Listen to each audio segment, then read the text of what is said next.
Has filed a lawsuit against the state of Texas. Our position is set out in detail in our complaint. Its basis is as follows. SB 8 bans nearly all abortions in the state after 6 weeks of pregnancy, before many women even know they are pregnant, and months before a pregnancy is viable. It does so even in cases of rape, sexual abuse, or incest.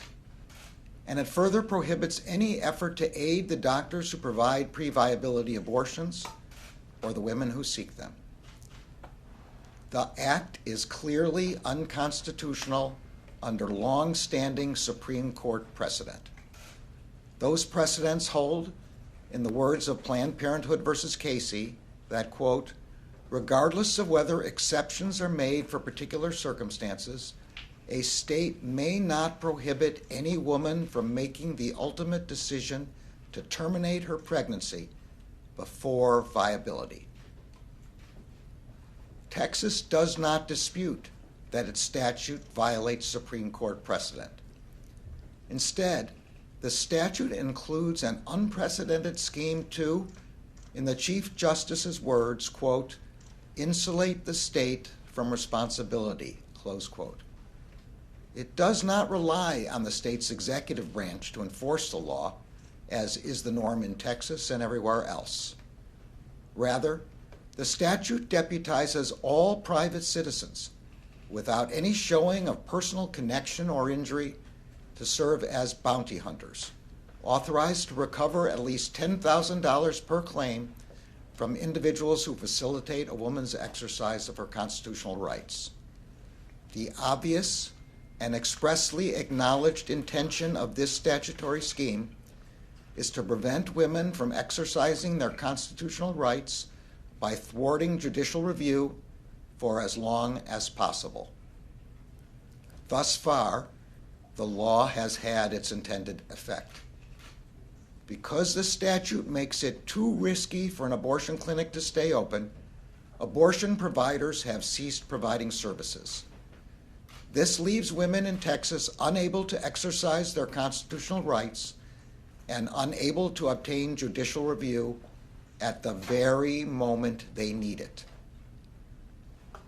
This kind of scheme to nullify the Constitution of the United States is one that all Americans, whatever their politics or party, should fear.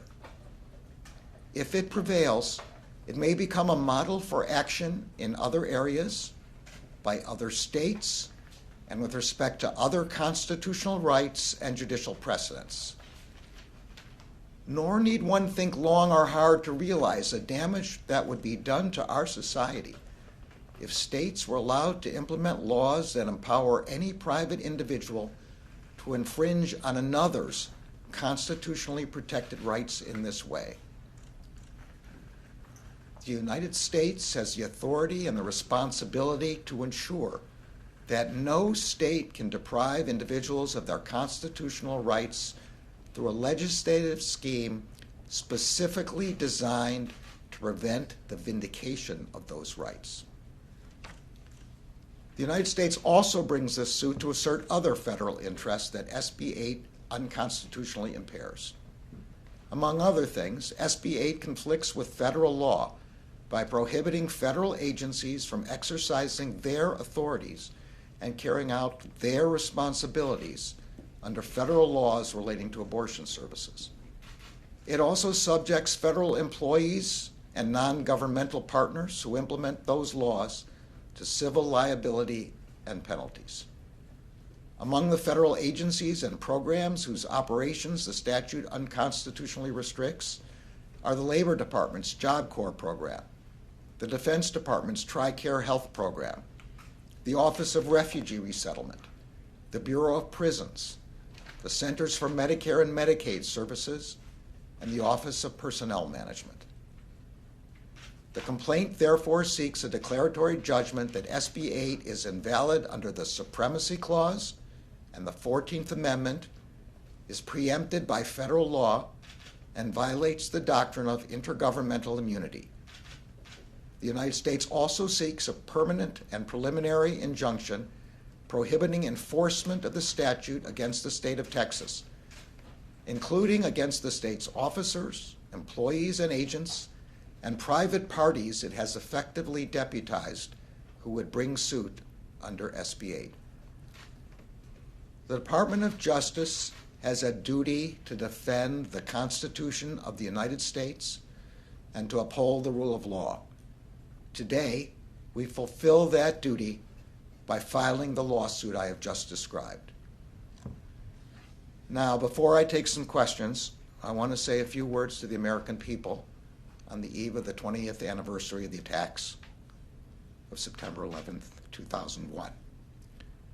That day is seared into all of our memories. Nothing we can do or say can replace the loss so many endured that day. Nothing can change the profound way the events of September 11th altered us, individually and collectively as a nation. And let there be no doubt, the threat from terrorists, from foreign terrorists, like those involved in the September 11th attack, is one we must constantly guard against. But what we can do, and what we have done, is learn from the past to better anticipate and prepare for the next threat and to seek to disrupt it. As we mark this anniversary, we rededicate ourselves at the Justice Department to doing all we can to protect the American people from terrorism in all its forms, whether originating from abroad or at home, and to doing so in a manner that is consistent with our values and the rule of law. With that, I'm happy to take questions. All right, Jeff, do you want to kick us off? Attorney General Garland, is there a provision in the Texas law that you personally find especially concerning? Well, I think I've described all of the provisions that I find especially concerning, and the complaint does that in even more detail, so I wouldn't pick any one. Christine? So there's been several GOP lawmakers who said that they will follow Texas's lead, and I was wondering if you expect DOJ to be involved in similar actions against other states. Like, would it be a leap to say that this could be one of several similar actions? Well, as I said in my remarks, the risk here, the greater risk here, the additional and further risk here is that other states will follow similar models with respect not only to this constitutional right, but theoretically against any constitutional right in any other state. So if another state uses the same kind of provisions to deprive its citizens of their constitutional rights, and in particular to deprive their citizens of the ability to seek immediate review, we will bring the same kind of lawsuit.